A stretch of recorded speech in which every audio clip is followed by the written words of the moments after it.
उपासना हो जाती है, पूजा हो जाती है। ये 5 देवता कौन है? बोले देखो 5 देवता में सर्व पूज्य है प्रथम गणेश। इसलिए कहीं भी पूजा पाठ होता है तो पंडित जी क्या कहते हैं, ए भैया कलश स्थापना करो और श्री गणेश करो। मतलब सर्वप्रथम गणेश भगवान, गणपति की उपासना करनी जाए, गणपति की पूजा करनी जाए तो सारे देवताओं की पूजा हो जाती है। और देखो ये गणपति साधारण नहीं है, ये गणपति है कौन? बोले ये माता जो पार्वती है ना, पार्वती मैया के मैल के द्वारा गणपति का उत्पत्ति हुआ। शंकर जी के तो वैसे 7 पुत्र हैं और 7 पुत्र और 6 पुत्रियां, कितने हो गए? 13। शंकर जी के पुत्र और पुत्रियां कितने हैं? बोले 13। 13 में 2 ये हैं जो कार्तिकेय और गणपति। कार्तिकेय का अवतरण तो भगवान शंकर के द्वारा हुआ, लेकिन जो गणपति का अवतरण हुआ, गणपति इसलिए पूजनीय बने कि गणपति को स्वयं माता पार्वती ने प्रकट किया अपने मैल के द्वारा। और मैल के द्वारा जब गणपति का प्राकट्य हुआ तो गणपति को सर्वपूज्य बना दिया। किसने? बोले माता पार्वती ने। क्यों? बोले जब दोनों भाइयों का विवाह का चर्चा होने लगा, पहले शंकर भगवान और माता पार्वती ने सोचा कि सबसे पहले विवाह किसका किया जाए, तो सबसे पहले कार्तिकेय बड़े हैं, पहले कार्तिकेय का विवाह किया जाए। लेकिन गणपति और कार्तिकेय दोनों लड़ने लगे। गणपति जी ने कहा मैं भले ही बड़ा हूं, मेरा विवाह होगा, और गणपति जी ने कहा नहीं नहीं मैं भले ही छोटा हूं लेकिन पहले मेरा विवाह होगा। दोनों भाई लड़ने लगे विवाह के लिए। तो माता पिता को चिंता हुई, माता पिता ने कहा जो पृथ्वी का परिक्रमा करेगा और सर्वपूज्य वही कहलाएगा। लेकिन कार्तिकेय जी ने क्या किया? बोले मोर पर आरूढ़ होकर के चले निकल पड़े, और बोले गणपति जी को लगा कि मैं तो चूहा का सवारी करने वाला, चूहा बड़ा मंद मंद गति से चलता है, इसलिए मैं चल नहीं पाऊंगा, तो मैं क्या करूं? सारे तीर्थ धाम आपके चरणों में, माता पिता के चरणों में संपूर्ण तीर्थों का वास होता है। इसलिए यद्यपि माता पिता के चरणों में सेवा कर लिया जाए तो सारे तीर्थ स्नान करने का फल ही यहाँ प्राप्त हो जाएगा। इसलिए जाकर के परिक्रमा कर लिया, और जैसे ही परिक्रमा किया माता पिता ने कह दिया गणपति आज के बाद तुम सर्व पूज्य देवता कहलाओ। इसलिए सबसे प्रथम देवता कौन है? बोले भगवान गणपति। और दूसरे देवता कौन? भगवान सूर्य। देखो जो 1 लोटा जल भगवान सूर्य को रोज देता है, 1 लोटा जल भगवान सूर्य को रोज चढ़ाता है, तो ध्यान रखना उसकी सौंदर्य की कभी कमी नहीं रहेगी।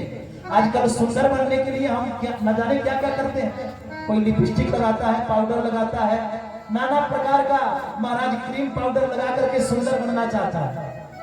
नाना प्रकार के क्रीम पाउडर लगाने के बाद वो सुंदर बनना चाहता है, लेकिन मैं तो कहता हूं 1 लोटा जल भगवान सूर्य को दो, और 1 लोटा जल जो भगवान सूर्य को चढ़ाता है तो ध्यान रहे उसके घर में कभी कोई बीमार नहीं रहता, कभी कोई बीमारी नहीं, 1 लोटा जल से। और दूसरा बोले क्या?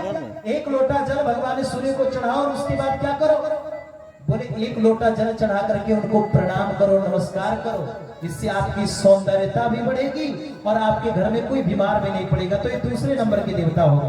तीसरे नंबर के देवता कौन है? बोले भगवान नारायण, ये तीसरे नंबर के देवता है। अब नारायण में आप चाहे जिसको मान लो, नारायण में आप राम जी को भी मान लो, नारायण में आप कृष्ण को भी मान लो, दोनों में से एक को किसी को मान करके पूजो। ये तीसरे नंबर के देवता हैं। चौथे नंबर के देवता कौन है? तो महाराज भगवान शंकर, ये चौथे नंबर के देवता। भगवान शंकर की भी उपासना करनी चाहिए, क्योंकि बोले महाराज मेटत कठिन कुंभ भाल के, ललाट की रेखाओं को बदलने में एक ही देवता समर्थवान है, वो कौन है? भगवान शंकर। इसके अलावा कोई आपकी ललाट की रेखा बदल नहीं सकता, कि भगवान शंकर है। और बोले महाराज 5वें नंबर के देवता कौन है? तो ये देवता नहीं, देवी है मां भगवती। ये 5 देवताओं की उपासना हमारे यहाँ बताई गई है सनातन धर्म में। प्रथम कौन? भगवान गणपति की पूजा करने से देवता प्रसन्न हो जाते हैं, भगवान नारायण की पूजा करने से देवता प्रसन्न हो जाते हैं, भगवान सूर्य को अर्घ्य देने से देवता प्रसन्न हो जाते हैं, और भगवान शंकर को पूजन करने से देवता प्रसन्न हो जाते हैं, और मां भगवती की उपासना करने से देवता प्रसन्न हो जाते हैं। ये 5 देवता हैं। अगर इन 5 देवताओं की पूजा आप कर लेते हो तो कहीं मत्था टेकने की जरूरत नहीं है। कहीं जाकर के, आजकल तो कलयुग है ना, कलयुग में रोज 2-4 देवी देवता प्रकट होते रहते हैं। कहीं निमिया माई प्रकट हो गई, कहीं बौरावा बाबा प्रकट हो गए, और हम जा करके महाराज साष्टांग प्रणाम करते रहे। नहीं, 5 देवताओं की पूजा कर लिया तो समस्त प्रकार के देवी देवताओं की पूजा आराधना संपन्न हो गई। इसलिए सबसे प्रथम 18 पुराणों में वेदव्यास जी ने सबसे प्रथम पुराण की रचना करी। वो कौन सी पुराण है? बोले देवी मद भागवत महापुराण, देवी का चरित्र गाया। देखो, सबसे पहले इस संसार में देवी की उपासना बताई गई, और देवी की उपासना तो सभी देवता भी करते हैं, आप सब भी कर रहे हैं देवी की उपासना। तो इसीलिए यहाँ पर वेदव्यास जी ने देवी मद भागवत में देवी की उपासना बताई। और देवी की उपासना कैसे बताई? तो यहाँ पर आज वेदव्यास जी ने बड़ी सुंदर चर्चा की है कि आइए हम सब भी इस कथा को थोड़ा सा सुने। देखो, आप लोगों ने भजन कीर्तन तो बहुत सुना है बहुत वर्षों से, इसलिए आज मैंने ऐसा सोचा है कि आपको भजन कीर्तन कम सुनाओ और आपको कथा ज्यादा सुनाओ। कथा के बारे में, कथा क्या? तो सबसे पहले जिस देवी की हम उपासना करते हैं, इनका नाम है महिषासुरमर्दिनी। इनका एक नाम है ना, महिषासुरमर्दिनी। इन्होंने क्या किया? बोले महिषासुर का मर्दन किया, महिषासुर को मारा। कैसे मारा? तो यहाँ पर इस कथा को श्री वेदव्यास जी महाराज देवी मद भागवत महापुराण में सुना रहे हैं और कह रहे हैं, यहाँ पर 88,000 ऋषिजन नैमिषारण्य की भूमि में बैठ करके इस कथा को सुन रहे हैं। सबसे पहले वेदव्यास जी ने कहा कि राजन, इस महिषासुर का जन्म कैसे हुआ जिसको भगवती ने मारा? तब यहाँ पर व्यास जी कहते हैं कि इस महिषासुर का जन्म एक महिषी से हुआ। महिषी समझ रहे हैं? भैंस से। एक महिषी से, एक भैंस से इस महिषासुर का जन्म हुआ। इसी को मैया भगवती ने मारा। कैसे? बोले एक रंभ और करंभ नामक 2 भाई हैं। 2 भाई हैं, एक का नाम है रंभ और दूसरे का नाम है करंभ। ये 2 भाई हैं और इनके पिता का नाम है दनु। दनु के दोनों पुत्र हैं। दनु कौन है? तो ये दनु जो है ना, ये महाराज कश्यप जी के पुत्र हैं। तो दनु के 2 पुत्र हुए, एक हुआ रंभ और दूसरा हुआ करंभ। ये दोनों दैत्य हैं। दोनों ने तपस्या किया। क्यों? बोले इनके यहाँ कोई संतति नहीं है, कोई संतान नहीं है। तो इन लोगों ने सोचा कोई संतान है नहीं, कोई संतति है नहीं, तो संतान नहीं रहने के कारण मुझे उपासना करनी चाहिए। तो गए और जाकर के तप करने लगे। देवता और दैत्य में बस इतना ही अंतर है। देवता इसलिए बलिष्ठ हैं कि देवता क्या करते हैं? बोले उपासना करते हैं, और जब इनको राज्य सत्ता मिल जाती है तो राज्य सत्ता पर आरूढ़ हो जाते हैं और फिर मौज करने लगते हैं, उपासना बंद कर लेते हैं। और दैत्य क्या करते हैं? बोले दैत्य हमेशा के लिए उपासना करते ही रहते हैं। तो ये रंभ और करंभ ने उपासना करी। रंभ ने जाकर के जल में जाकर के समा गया और जल में समा करके उपासना करने लगा, तप करने लगा। और करंभ जाकर के एक पेड़ के नीचे महाराज अग्नि जलाई और स्वाहाकार करना प्रारंभ किया, उपासना करना प्रारंभ किया। दोनों मिलकर के तप करने लगे। लेकिन इंद्र देवता को पता चला। इंद्र देवता जो है ना, ये सोचते हैं कि पृथ्वी भी कोई यज्ञ ना करे, कोई अनुष्ठान ना करे। क्यों? बोले महाराज कोई 100 यज्ञ सफल कर लेगा तो आगामी इंद्र का अधिकारी वो बन जाएगा। इसलिए इंद्र देवता घबरा जाते हैं। रंभ और करंभ जब तप करने लगे तो रंभ के पास महाराज गए। कौन? इंद्र।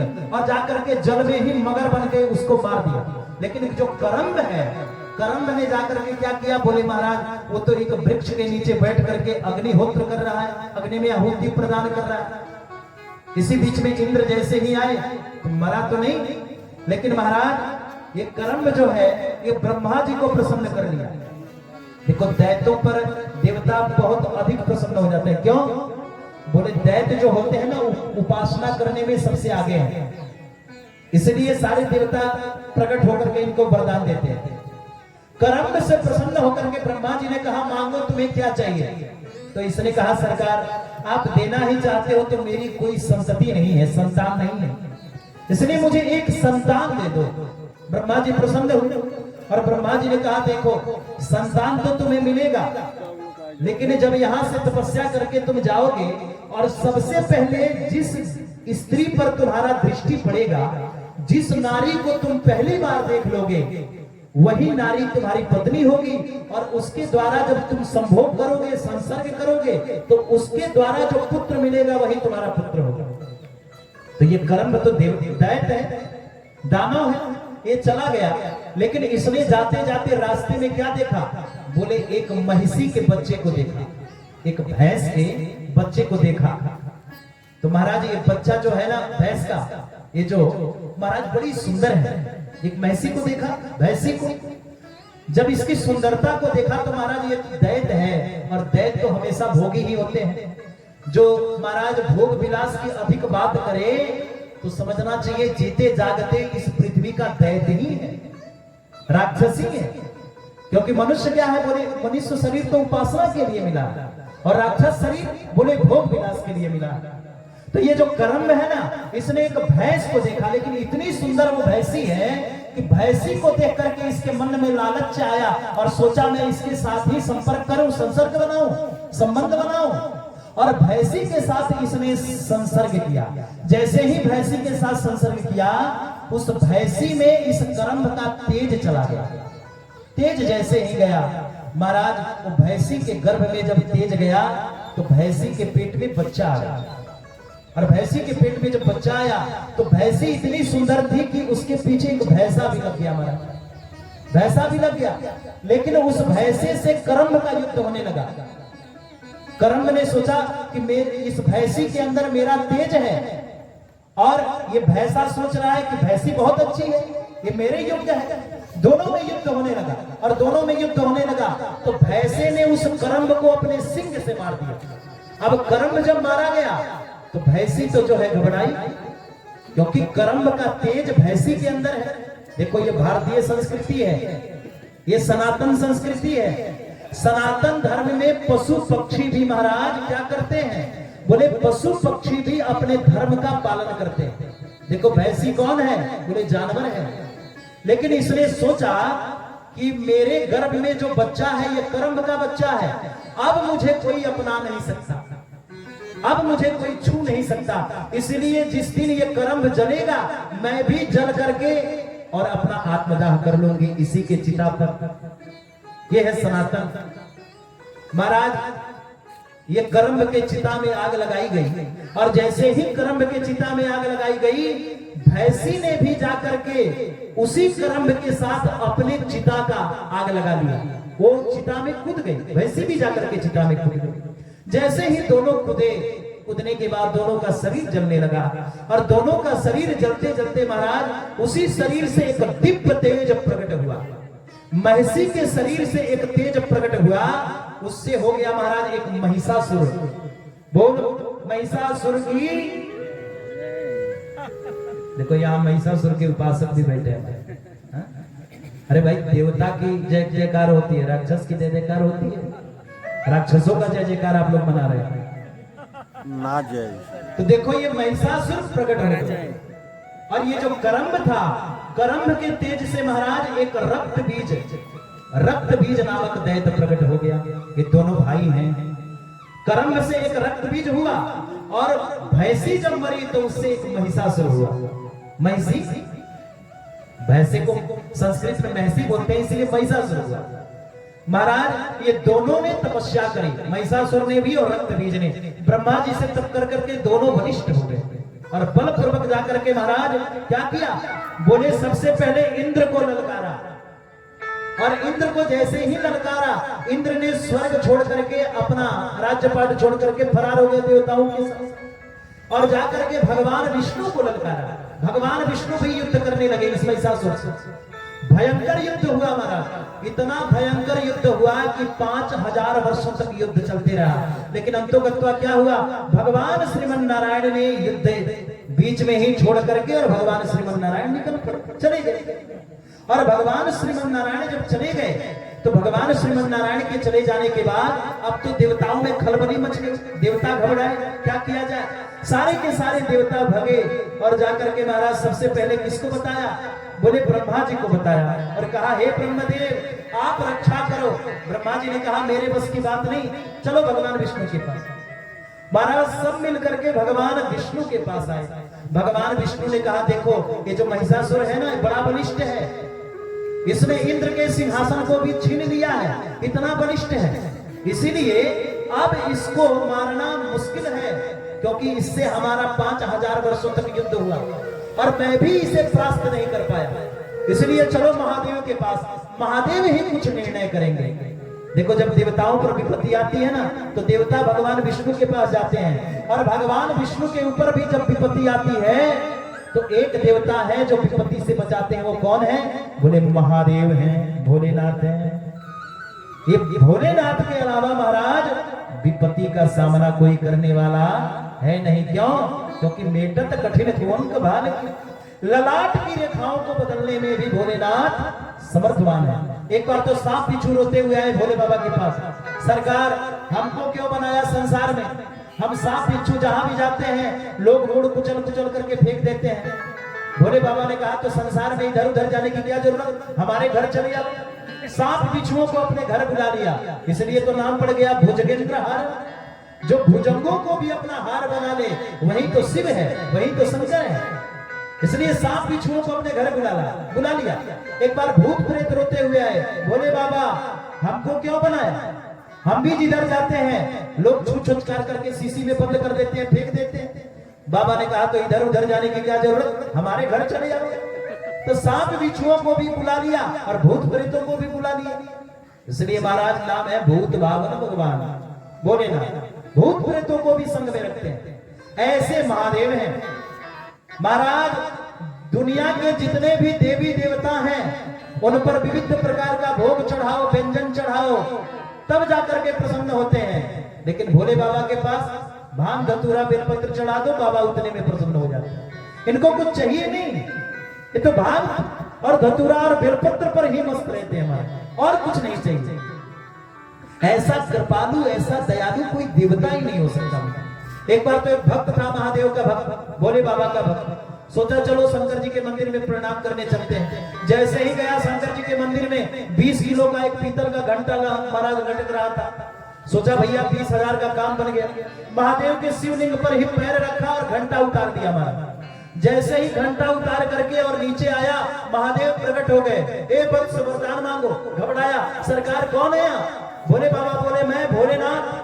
भक्त बोला, चोर बोला, सरकार मैं तो चोरी करके भाग रहा था। बाबा ने कहा तुम जो भी करो, लेकिन आज तक जितने भी भक्त आए मुझे भांग धतूरा बेलपत्र चढ़ा के प्रसन्न किए, आज पहली बार तू ऐसा भक्त है कि अपना पूरा शरीर ही मेरे शिवलिंग पर चढ़ा दिया, इसलिए मैं प्रसन्न हो गया। ऐसे बाबा का स्वभाव है, बाबा का चरित्र है। तो महाराज कौन है? बोले मेटत कठिन कौन का भाग। एक बार तो बाबा ने एक राक्षस को आशीर्वाद दे दिया। कौन? बोले भस्मासुर। ये भस्मासुर जो है ना, तब किया। बाबा ने कहा तथास्तु।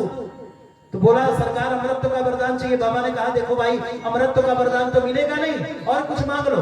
तो बोला मैं जिसके सर पे हाथ रखूं जल के भस्म हो जाए। बोले ओ ऐसी बात है, तो ठीक है तथास्तु कह दिया। अब भस्मासुर ने देख लिया भोलेनाथ के बगल में भवानी बैठी।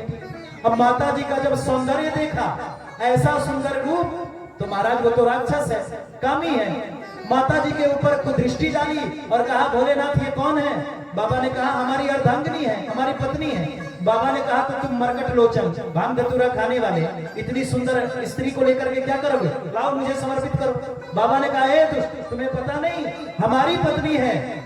अब तो महाराज ऐसे ही कहा, तब तक महाराज ये तो भस्मासुर है, हाथ लेकर के बाबा के ऊपर ही पड़ा। अब बाबा भागने लगे कैलाश छोड़कर। अब बाबा भाग रहे हैं और हाथ लेकर के पीछा कर रहा है। बाबा भागते चले गए कंदर के गुफाओं में। बाबा जाकर के गुफाओं में छुप गए और जाकर के आशीर्वाद से हाथ जोड़ा, हे भगवान विष्णु आप हमारी रक्षा करो। भगवान विष्णु को पता चला, भगवान विष्णु एक बटुक बवना का रूप लेकर के छोटा सा बच्चा बन करके आए। बोले भैया कहाँ जा रहे हो? भस्मासुर ने कहा तुमने कहीं शंकर को देखा? भस्मासुर ने कहा जब शंकर को देखा, बटुक बावन भगवान ने कहा हमने तो नहीं देखा, लेकिन भैया तुम क्यों ढूंढ रहे हो? बटुक बावन भगवान ने कहा जब तुम क्यों ढूंढ रहे हो? तो महाराज ये भस्मासुर ने कहा पता नहीं, हमें एक आशीर्वाद दिया है मैं जिसके सर पे हाथ रखूं जल के भस्म हो जाए। बटुक बावन भगवान ने कहा अभी 2 महीना पहले यही आशीर्वाद हमको दिया था। अरे भैया तुम शंकर के चक्कर में पड़ गए। शंकर का मतलब ही होता है कि महाराज सबकी बुद्धि को विकृत करना। ये तो भांग धतूरा बेलपत्र खाता है, और भांग धतूरा बेलपत्र खा करके और चिताओं का भस्म लगाता है, शमशान घाट में रहता है। और महाराज इसको तो है नहीं सोच बूझ कि किसको क्या देना चाहिए।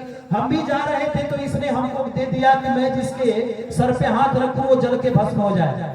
इसलिए देखो हमने हाथ रखा, कहां भस्म हुई।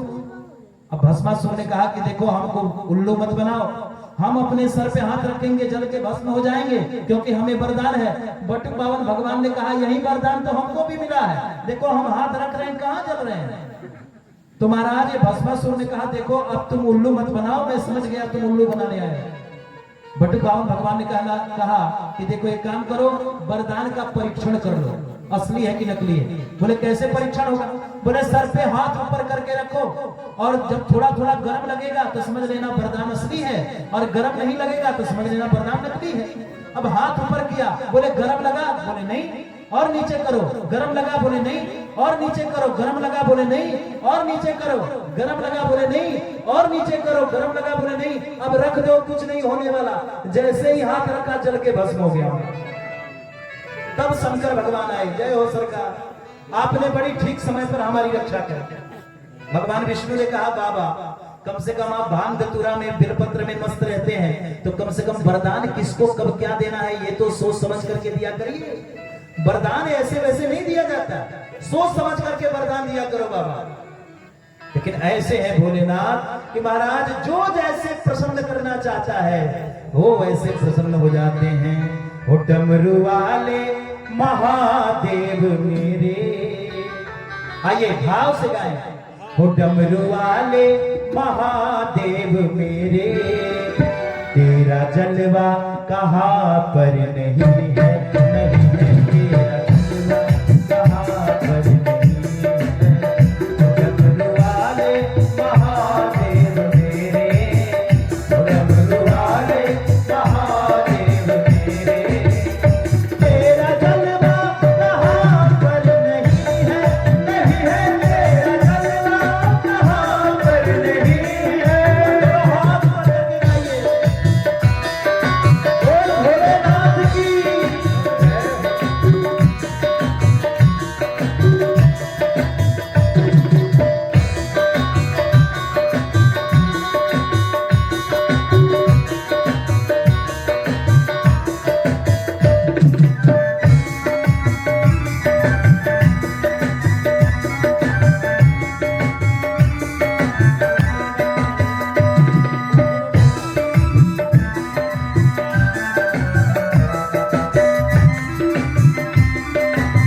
हर हर महादेव। दोनों हाथ पकड़ के, दोनों हाथ। आप सबको ताली भी बजाना नहीं आता।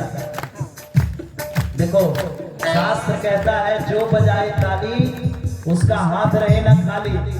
जो भगवान के नाम पर ताली बजाता है लक्ष्मी जी की कृपा हो जाती है ना। इसलिए दोनों हाथ खोल करके गाइए। भोलेनाथ की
कौन कौन करना चाहते हैं? कौन कौन करना चाहता है बाबा का दर्शन? आप सब नहीं करना चाहते हो?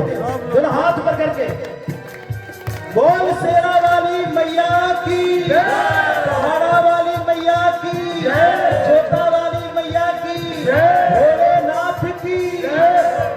वो तेरा दर्शन उसी को हुआ है, वो तेरा दर्शन उसी को हुआ है, जिसके आंखें में पर्दा नहीं है, नहीं है, जिसके आंखों में पर्दा नहीं है।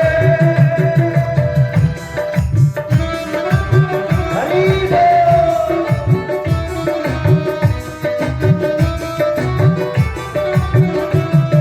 बाके बिहारी लाल की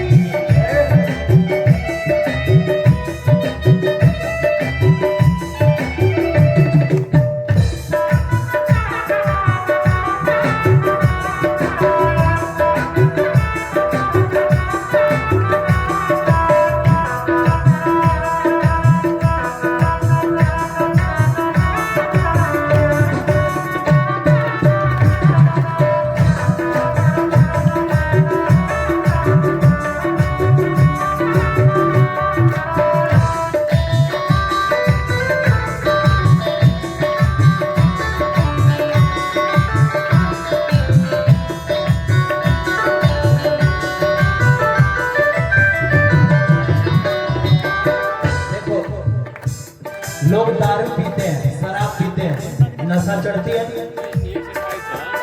देखो शराब पीने का अलग नशा है, दारू पीने का अलग नशा है, ताड़ी पीने का अलग नशा है। लेकिन ये नशा में लोग क्या करते हैं? बोले महाराज दूसरे को गाली देते। लेकिन ये जो भक्ति की नशा है ना, ये साधारण नशा नहीं है। भगवान का नशा का एक बार जिसको लत लग जाए तो प्यारे फिर पूछो मत।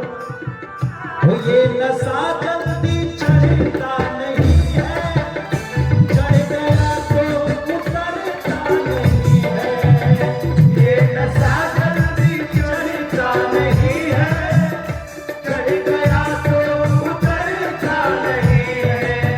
एक बार एक हंस का छोटा सा बच्चा उड़ते उड़ते आसमान से जा रहा था। हंस का बच्चा था, अचानक से कीचड़ में गिर गया, पौधों में, कादों में गिर गया। चारों तरफ पूरे शरीर में कादो लग गया, कीचड़ लग गया।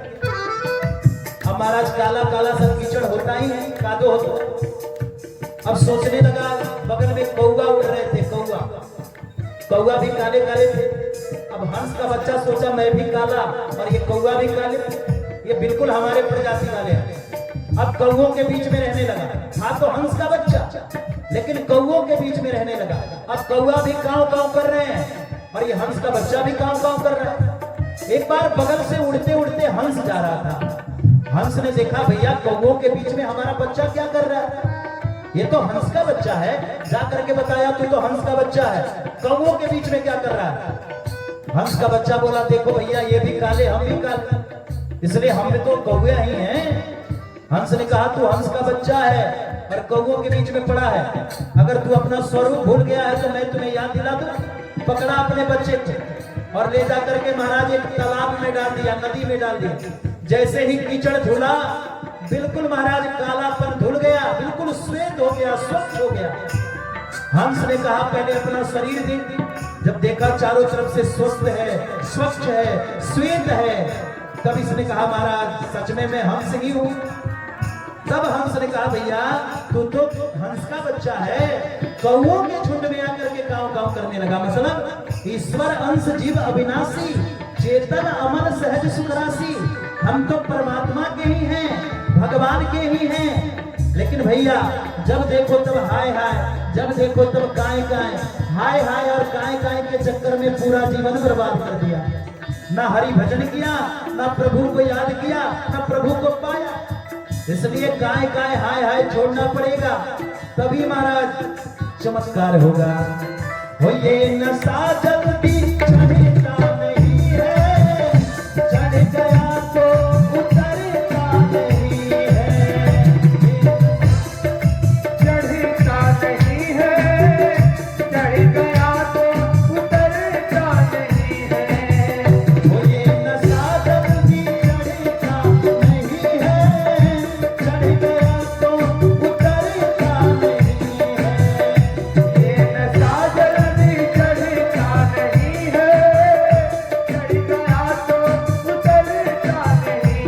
विचार करना